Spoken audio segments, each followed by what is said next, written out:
Bom dia, meninas. Oi, Thor. Prazer Oi, falar com vocês. Oi, Thor. Mais uma vez. E num projeto aí para a gente discutir algumas situações do dia a dia das famílias brasileiras. Super necessário, Thor. Tá bem complicado a situação atual, né? Com os pais em casa. A gente está atendendo muita gente que vem com os pedidos de ajuda mesmo, que o negócio está tenso, né, Cris? E aí os sintomas aparecem, né? As coisas que ficavam meio diluídas, meio apagadas, agora elas ficam em evidência, né? Porque está tudo num laboratório, tudo dentro de uma caixinha. E esse novo tempo, a gente está falando dentro do mercado, do marketing, a gente fala um novo mundo e um novo mercado, né? Então eu acredito também que vai ser um novo jeito de olhar para as coisas, um novo jeito de se comportar perante os filhos, a esposa, o esposo. O que vocês acham desse termo, novo tempo, novo mundo? E é um momento de pausa, né? Fomos obrigados a pausar. E quando a gente pausa, a gente pensa, né? Algumas coisas que eram feitas no automático, agora elas precisam ser repensadas. Então, por exemplo, escola, né? Se a escola do seu filho, você realmente escolheu a escola ideal para ele, se condiz com o seu perfil, com o ideal da família, como que ela te assessora nesse momento, né? Qual que é o reflexo que tá acontecendo no seu filho, nos seus filhos. Então, Eu tenho pensado, Cris, nessa questão do o novo ou é o velho que já precisava acontecer, que estava coberto, aquilo que a Cris falou, né? Vem à luz uma porção de coisa que estava perdida no meio de muitas coisas. O velho que se fez novo seria isso? Isso, e aí, exatamente, é como se aquilo já existisse, estava ali, né? E agora a gente tem que olhar para aquilo, a gente precisa... o foco, né, foi jogado ali. Então, a escola veio para dentro de casa, eu preciso olhar para isso, né? A família veio para dentro de casa, eu preciso olhar para isso. Meus filhos estão mais comigo, eu preciso olhar para isso. O meu trabalho, eu começo a pensar se ele faz sentido ou não, né? Se ele é realmente uma coisa que vale a pena ou não vale a pena. Então, é como se já existisse uma porção de coisa, né, velha, mas que não tivesse no foco, porque está misturado numa porção de coisa. E aí joga o foco em cima disso, isso vem à luz e traz um novo olhar, e um novo procedimento e uma atitude, né? É a velha história do problema buscando uma solução, né? Então, uma solução que precisa acontecer, eu preciso olhar, e que esse momento traz um problema para ser olhado. Acho que quem falou isso também foi Salomão, em Eclesiastes 1, né? Que ele fala que nada no mundo é novo. Tudo é velho. Nada é novidade. Nada é novidade. Tudo está sempre acontecendo, né? E Lavoisier, né? Nada se cria, né? Tudo se transforma. Pois é. E a gente acha que eu, principalmente, estava usando esse termo achando que era um termo novo. Já está me servindo para mim refletir que não é um termo novo. Mas não é só você, Thor. Todo mundo tem falado, é o novo, né?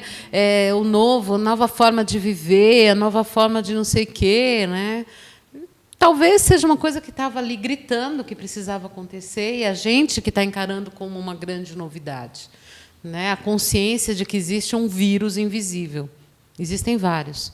Lógico que esse é mais contagioso, né? Mais contagioso. Mas são coisas que a gente não olhava, que a gente não tinha consciência, né? E agora a gente tem. Outra coisa interessante, né, que é da gente mudar de opinião, né? Porque antes parecia que quando eu mudasse de opinião, toda vez que eu mudava de opinião, como se eu fosse volúvel, como se eu não tivesse uma coisa fixa, forte, enraizada, né? E a pandemia está nos mostrando também justamente o contrário, que mudar de opinião, que reconstruir, desconstruir, né? E é o que é o ideal. Então agora eu tenho que, se eu achava que essa escola era ideal do meu filho, né? Será que eu achava mesmo ou eu fui na onda porque então os amigos estavam, porque o marketing que disse, e agora não, eu tenho que repensar, e hoje eu acho que é o ideal, amanhã pode ser que não, e isso é crescimento, é amadurecimento, né? Porque se a gente ficar, eu brinco, né? A pessoa que tem o mesmo corte de cabelo a vida inteira, né? A pessoa que fica então com aquele mesmo pensamento uma vida inteira, será que ela está evoluindo, que ela está crescendo? Será que ela está no mundo? Né? Quanto inserido no mundo eu estou? Né? Quanto eu estou vivendo esse momento ou quanto eu estou vivendo uma outra coisa que não é real? Quando a gente está no mundo, né, isso exige mudança.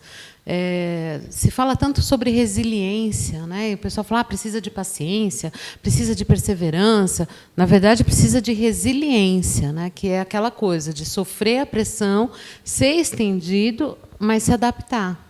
Né? Aquela habilidade de você conseguir sofrer uma forte pressão e voltar ao estado de equilíbrio. Né? É o que a gente chama de flexibilidade, entorta, mas não quebra. É isso né? mesmo. A gente estava comentando de manhã hoje. Um balanço, enverga, mas não quebra. Né? Enverga, que é o vento nas árvores. É interessante. Né? A Cris falou a respeito de construir e desconstruir, as pessoas olharem mais nesse quesito. Será que é por esse motivo que as pessoas estão desconstruindo muitos relacionamentos hoje, olhando mais que aquilo lá não vale mais a pena? Porque eu estou percebendo que está tendo muito essas desconstruções de relacionamento em especial. Então, a gente está falando de se colocar em evidência, de ampliar o foco, como se tivesse uma lupa agora, né? Então, já existia, agora só está com o foco voltado para isso. Eu trabalhava o dia inteiro fora, daí eu voltava só à noite, então, tudo bem, depois a gente conversa sobre isso, eu estou cansada, não vale a pena. E agora não, né? Agora você está mais relaxado, você está pensando mais, olhando mais para você, para a sua relação, né? E como é que se está saudável, se não está saudável. Então, é um olhar interno que faz com que eu olhe para o exterior, para o externo. Né? Eu acho que tem essa situação de estar mais relaxado, mais em convívio, mas também existe a relação de estar mais em tensão. Né? Existem várias tensões. Né? Então, a tensão do filho na escola, a tensão do trabalho que eu posso perder, eu não posso perder, ou que eu já perdi, a tensão do marido e a esposa conviverem um pouco mais e ainda terem que administrar a escola, administrar finanças. Né? Então, são várias as questões. Né? A libido, quando existe um problema, a libido cai. Né? Então, é muito comum, nesse momento, falar, nossa, o sexo acabou dentro de casa. Né? Por quê? Porque existe uma tensão tão grande onde não se pensa tanto sobre isso, onde não se tem energia para isso. Né? E isso começa a questionar uma série de coisas. Né? Como é que eu estou nesse relacionamento? Será que ele tem a paciência para me aguentar nesse momento? Será que eu tenho cabeça para aguentar o outro nesse momento? Então, isso gera muitos conflitos. Não é tanto... Eu acho que acontece mesmo de você... Né, você casa com uma pessoa, mas vê muito pouco ela. Né? Você encontra ela à noite, vai dormir, ou vai no final de semana e aí está com outras pessoas, então não tem aquele convívio. Tem essa realidade, né? Mas tem essa realidade da tensão do momento. Né? Então, é importante a gente olhar a gente ampliar o olhar sempre. Né? Então, nesse quesito, né? Como é que eu estou? Né? Será que é o outro? Será que sou eu? Né? Será que esse é um momento mesmo de tensão? Quais são? Porque fora esse momento, existe um momento interno. Né? Eu brinco, estou entrando na menopausa, né? E é um momento tão único, né? Estou virando uma velha sábia, estou adorando isso. E aí essa questão, né? Isso influencia os hormônios, influencia. Quem convive comigo sabe, a Cris, você sabe como isso influenciou os altos e baixos. E mais ainda todas as questões da pandemia. Né? Então, se você tem um olhar específico para a sua causa, para aquilo que você está vivendo, para o seu relacionamento, né? Então, é muito importante. Então, são todos os casais, muitos casais, Os casais sempre vivem numa crise constante. Eu acho que isso que é o gostoso do relacionamento, né? São as cobranças e as incertezas que também estão de novo em evidência, porque eu não sei o que vai acontecer amanhã, eu não sei se eu vou ter trabalho, eu não sei se eu vou conseguir pagar a escola do meu filho, o meu marido a mesma coisa. Então, então é como se tivesse tudo por um fio. E as diferenças estão também, né? De novo em evidência, porque pode ser que para um a libido diminua, pode ser que para o outro a libido aumente e que seja justamente uma maneira de você acabar com toda a sua tensão, né? Então pode ser que dentro do casal também um precise transar e o outro de jeito nenhum. Então ainda tem essa coisa de cada um ser único, né? E ter as próprias demandas, o jeito que um extravasa e que um recebe todas essas tensões do dia. Então, é muito importante, gente, conversar, né? Então, por exemplo, pode ser que, para mim, né, eu precise falar, pode ser que o outro precise de um tempo para pensar e precisa de um espaço, né? Então, essa coisa de conversar, né, de sentir como é você, qual é o seu funcionamento e do outro. Deixa eu falar um negocinho, tá? Porque quando a gente fala de conversar, eu lembro da pirâmide lá, né? Quando é que eu não converso? Quando eu não confio. Então é hora de confiar, tá? É hora de confiar no outro, confiar em si mesmo, confiar no universo, em Deus. Você precisa confiar para você poder conversar, para você poder se abrir, colocar o seu coração ali para resolver esses conflitos e poder passar por essa situação, seja ela qual for. A gente está falando de pandemia hoje, mas existiram outras situações, né, de tensão, ou dentro de uma família. A gente está passando por um conflito todo mundo junto, né? Mas existem essas tensões. Então, quando eu confio no outro, eu posso conversar com ele, eu posso me abrir. Né? E o que significa confiar, né, Márcia? Eu confio que eu vou transmitir tudo o que eu estou sentindo e eu confio que o outro vai ter bagagem suficiente para suportar e aguentar tudo isso que eu estou falando. Então, isso que é confiar, né? Eu, né, saber que eu vou transmitir e saber que para quem eu vou transmitir vai me acolher, né? Por exemplo, as pessoas não têm noção disso. Como trabalhar isso, a confiança? Entendeu? Entendo. Uma coisa que precisa ser muito trabalhada, né, é que a gente precisa entender algumas coisas. Primeiro, que dentro da gente tem todas as nossas versões. Né? Então, dentro da Márcia, tem a Márcia de 2 anos, de 5, de 10, de 20, de 30, 40, 50 e 55. Tá? Então, aí tem todas as Márcias dentro dela. Né?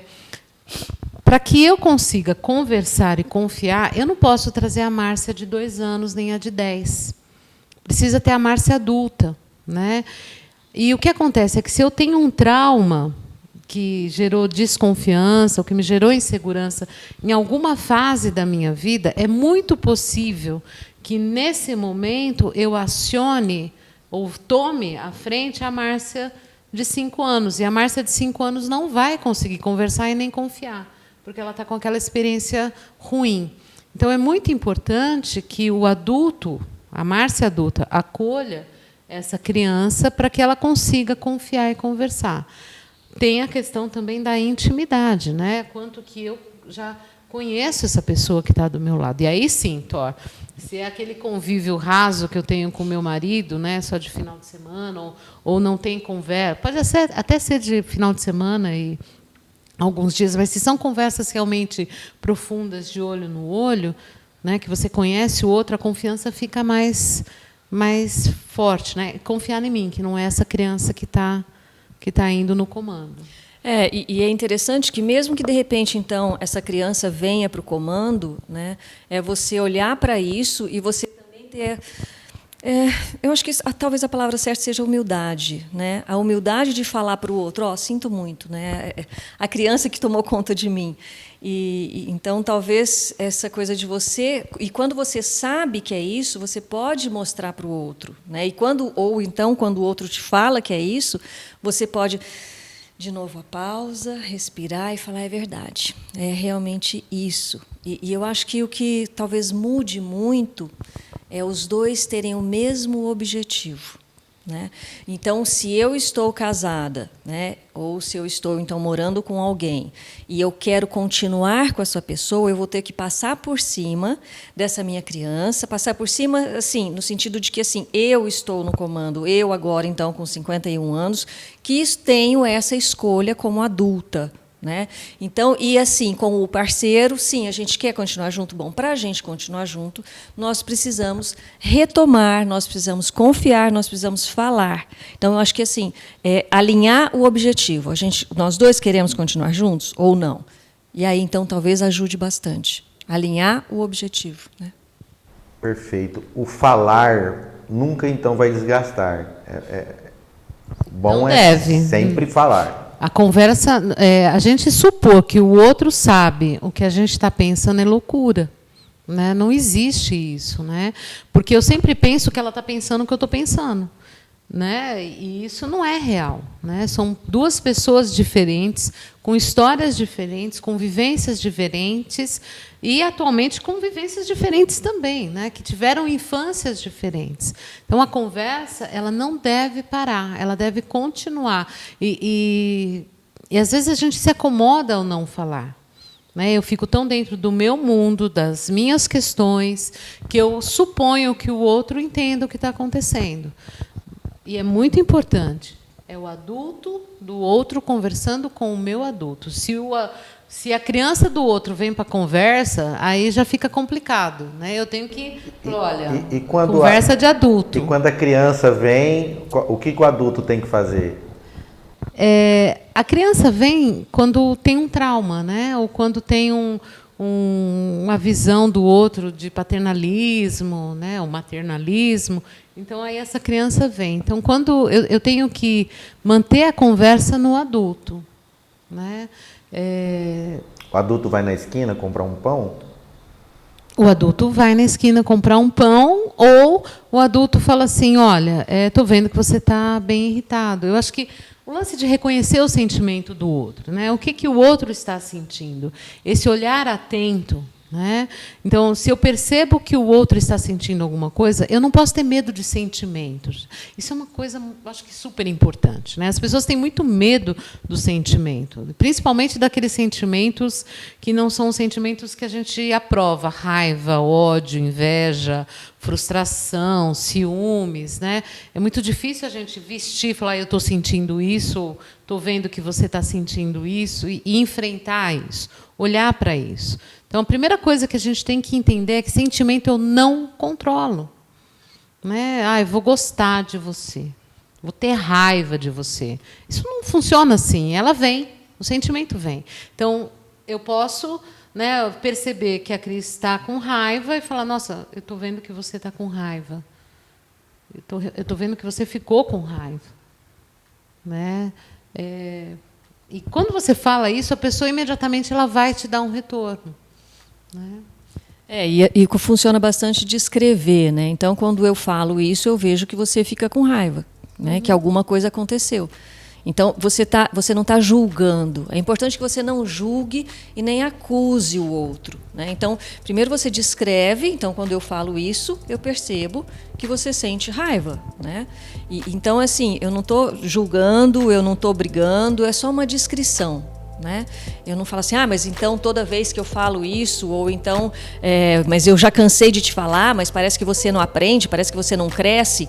Isso você está desqualificando o outro e não acolhendo o outro. Né? Enquanto que se você só descreve e daí no final você dá um nome para essa emoção, para esse sentimento, então fica bem mais fácil o diálogo. Né? E aí o outro pode respirar e pode realmente, e aí ele retoma o adultez dele, né? Ele retoma o adulto e aí fala, você tem razão, e aí continua-se, né?